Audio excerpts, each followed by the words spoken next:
suis Ruxandra Pilsiou, je suis réalisatrice de films documentaires. Viskri, c'est mon premier film documentaire que j'ai réalisé en 2019. Et ce film, il retrace l'histoire d'un village, un petit village roumain en Transylvanie, qui a failli disparaître à plusieurs reprises et qui aujourd'hui est victime de son succès du fait qu'il est rentré dans le tourisme. Une poignée des personnes sont mobilisées pour le rénover et ils font de l'agrotourisme. Donc aujourd'hui, avec 40 000 visiteurs par an, ils se retrouvent victimes de leur succès. Et la question se pose, où est la limite? Est-ce qu'ils vont arriver à stopper ce tourisme de masse pour préserver leur village? Donc j'avais ce projet en tête depuis plusieurs années avant de me lancer dans le processus de l'écriture, Je connaissais déjà le village depuis très longtemps et donc le processus d'écriture du scénario a été assez long parce que habitant en France et le village étant en Roumanie, c'était assez un peu compliqué de faire beaucoup des allers-retours pour faire tous les repérages.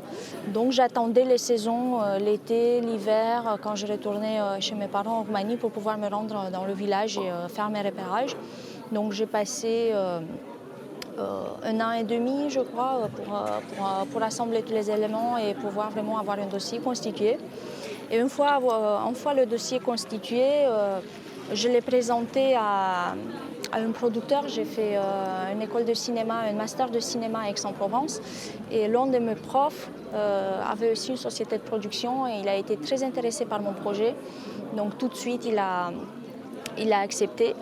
Et donc après, pour avoir du financement autre que la société de production, ça a été assez compliqué. Mais avec de l'aide de la société de production, plus mes moyens personnels et un peu de volontariat des personnes qui m'ont aidé avec des moyens techniques, on a réussi à filmer en 2018, faire le montage en 2019. Et le film a été fini en septembre 2019, ce qui nous a permis aussi de faire l'avant-première juste avant que le Covid commence et que tout soit fermé. Donc je commençais déjà avec un handicap parce qu'à la base j'étais journaliste, ils m'ont connue en tant que journaliste et quand ils ont vu que je venais dans le village pour proposer ce projet, ils avaient peur d'un nouveau reportage qui peut inciter au tourisme de masse. Donc ils étaient un peu réticents et ça m'a pris du temps pour les convaincre et les exposer le fait que je voulais faire c'était un documentaire, c'était artistique et c'était plutôt dans l'idée de sensibiliser les endroits qui risquent d'être menacés aussi par le tourisme de masse et c'était surtout de raconter leurs histoires et sensibiliser le public à leurs problématiques plutôt que de faire de la pub pour attirer des touristes. Donc une fois qu'ils ont compris ça, ils ont été ravis de m'accueillir.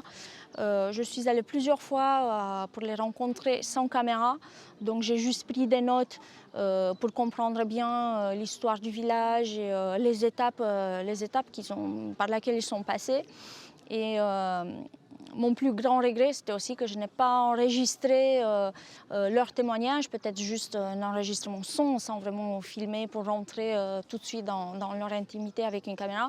Parce que ce qui était dit hors caméra, c'était vraiment très, très émouvant, ce qui m'a donné encore plus de motivation pour aller filmer le film, parce que j'ai entendu des histoires, il y avait des larmes, c'était vraiment très, très émouvant quand ils ont commencé à parler du passé et des difficultés qu'ils ont aujourd'hui.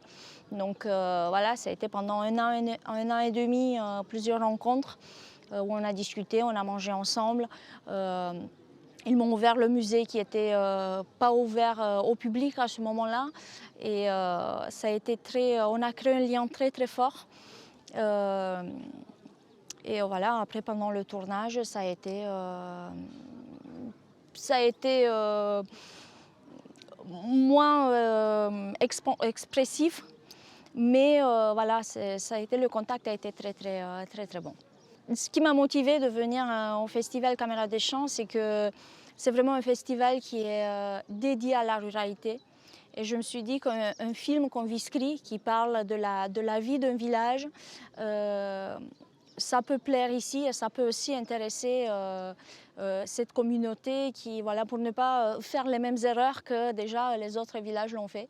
Donc quand j'ai vu que c'est un festival vraiment dédié à la ruralité, je me suis dit c'est vraiment un village, c'est un peu le même le cadre de vie, ça ressemble beaucoup à Viskri. Donc je me suis dit c'est l'endroit où ce film doit être présenté.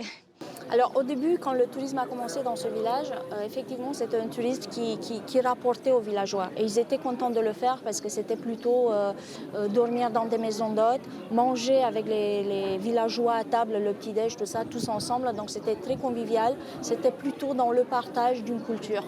Au fur et à mesure, tout ça s'était un peu dénaturé. Aujourd'hui, la plupart des touristes, et ce qui dérange aussi les villageois, c'est que la plupart des touristes, ils arrivent dans le village pour prendre des photos. Ils font une photo ou deux, en camping-car ou à vélo, ou même avec des voitures, avec de la musique très très forte. Ils se prennent en photo devant la citadelle ou même plus devant la maison du roi Charles III et ensuite ils repartent. Donc ce qu'ils regrettent aujourd'hui les villageois et ce qu'ils veulent faire, c'est de garder un tourisme vraiment centré, un tourisme de qualité pour des gens qui viennent vraiment pour découvrir ce village, leur mode de vie, la nourriture traditionnelle, la culture roumaine, la culture en Transylvanie, et pour ne pas que ça se transforme en un tourisme de masse où il vient juste pour prendre des photos, jeter des ordures de la voiture et qui repartent. Donc ils disent pas non au tourisme, mais un tourisme responsable avec des gens qui viennent vraiment pour certaines valeurs. Viskri, si vous voulez, c'est comme un petit univers où les animaux partent le matin, rentrent le soir, ils sortent l'eau du puits, voilà, les vaches sont traitées à la main. Donc la plupart des touristes, 80% des touristes, ils viennent pas pour ça.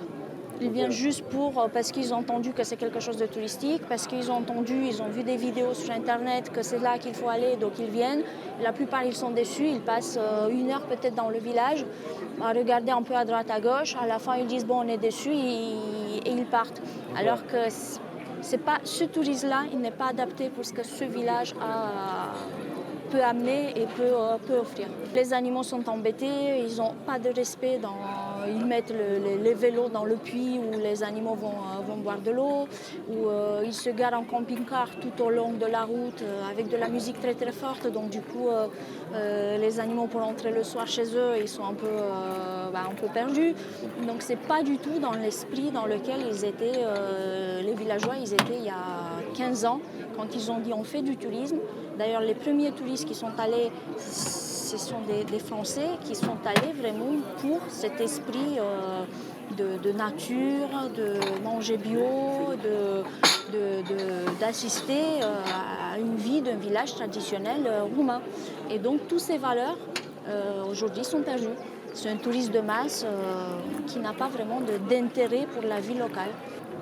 Et c'est aussi parce que c'est une malinterprétation de ce que le village peut apporter. Par exemple, ceux qui viennent dans le but de faire une photo devant la maison du roi Charles III, ils sont déçus.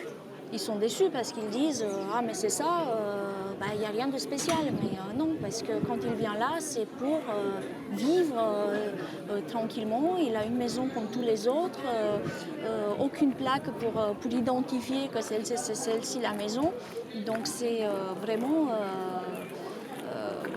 ils sont déçus parce qu'ils viennent chercher quelque chose qui n'existe pas.